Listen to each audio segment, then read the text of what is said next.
ইলমের ফজিলত। আবু দারদা রাদিয়াল্লাহু আনহু হতে বর্ণিত, তিনি বলেন, আমি রাসূল সাল্লাল্লাহু আলাইহি ওয়াসাল্লামকে বলতে শুনেছি যে, যে ব্যক্তি এমন পথে গমন করে যাতে সে জ্ঞানার্জন করে, আল্লাহ তার জন্য জান্নাতের পথ সুগম করে দেন। আর ফেরেশতাবর্গ এসব ছাত্রদের জন্য তাদের কাজে প্রসন্ন হয়ে নিজেদের ডানাগুলি বিছিয়ে দেন। অবশ্যই আলিম ব্যক্তির জন্য আকাশ, পৃথিবীর সকল বাসিন্দা এমনকি পানির মাছ পর্যন্ত ক্ষমা প্রার্থনা করে থাকে।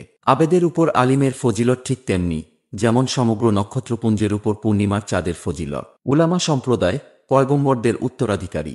আর এ কথা সুনিশ্চিত যে পয়গম্বরগণ কোনো রৌপ্য বা স্বর্ণমুদ্রার কাউকে উত্তরাধিকারী বানিয়ে যাননি, বরং তারা ইলম অর্থাৎ দ্বীনি জ্ঞানভাণ্ডারের উত্তরাধিকারী বানিয়ে গেছেন।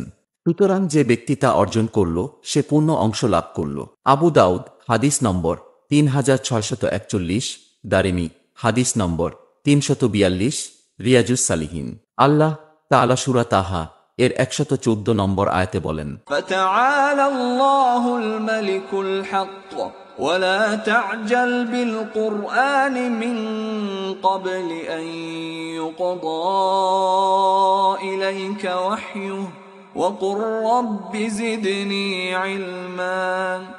অর্থাৎ সুতরাং আল্লাহ মহান, যিনি সত্যিকার অধিপতি। আপনার প্রতি ওহী সম্পূর্ণ হওয়ার পূর্বে আপনি কুরআন পাঠে তাড়াহুড়া করো না এবং আপনি বলুন, হে আমার রব, আমার জ্ঞান বৃদ্ধি করে দিন। আল্লাহ তাআলা অন্যত্র সূরা জুমার 9 নম্বর আয়াতে বলেন, أَمَّنْ هُوَ قَانِتٌ آنَاءَ اللَّيْلِ سَاجِدًا وَقَائِمًا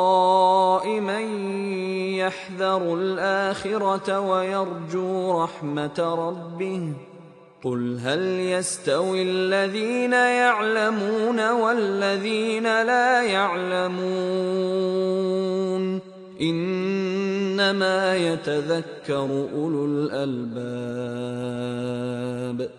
অর্থাৎ যে ব্যক্তি রাতের প্রহরে সিজদাবনত হয়ে ও দাঁড়িয়ে আনুগত্য প্রকাশ করে, আখিরাতকে ভয় করে এবং তার রবের রহমত প্রত্যাশা করে, সে কি তার সমান যে এরূপ করে না? বলো, যারা জানে আর যারা জানে না তারা কি সমান? বিবেকবান লোকেরাই কেবল উপদেশ গ্রহণ করে। আল্লাহ তাআলা সূরা মুজাদালা আয়াত 11-তে আরও বলেন, ইয়া আইয়ুহাল্লাযীনা আমানু ইযা ক্বিলা লাকুম তাফাসসাহু ফিল মাজালিসি ফাফসাহু ইয়াফসাহিল্লাহু লাকুম وَإِذَا قِيلَ انشُزُوا فَانشُزُوا يَرْفَعِ اللَّهُ الَّذِينَ آمَنُوا مِنكُمْ وَالَّذِينَ أُوتُوا الْعِلْمَ دَرَجَاتٍ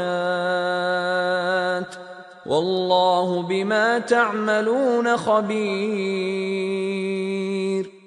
অর্থাৎ হে মুমিনগণ, তোমাদেরকে যখন বলা হয় মজলিসে স্থান করে দাও, তখন তোমরা স্থান করে দেবে, আল্লাহ তোমাদের জন্য স্থান করে দেবেন।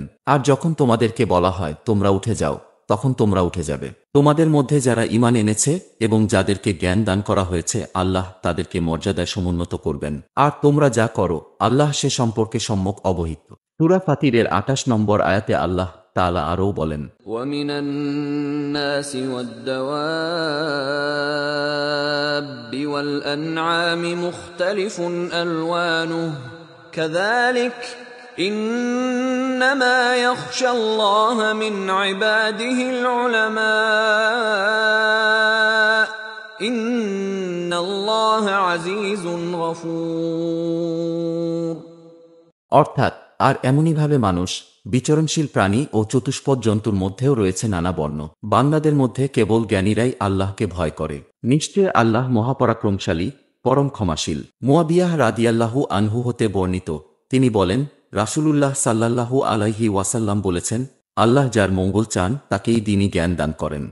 সহিহুল বুখারী হাদিস নম্বর 71, 3641, 7312, 7407। মুসলিম হাদিস নম্বর 1037, ইবনু মাজাহ 221, মুওয়াত্তা মালিক হাদিস নম্বর 1667, দারেমি হাদিস নম্বর 224, 226।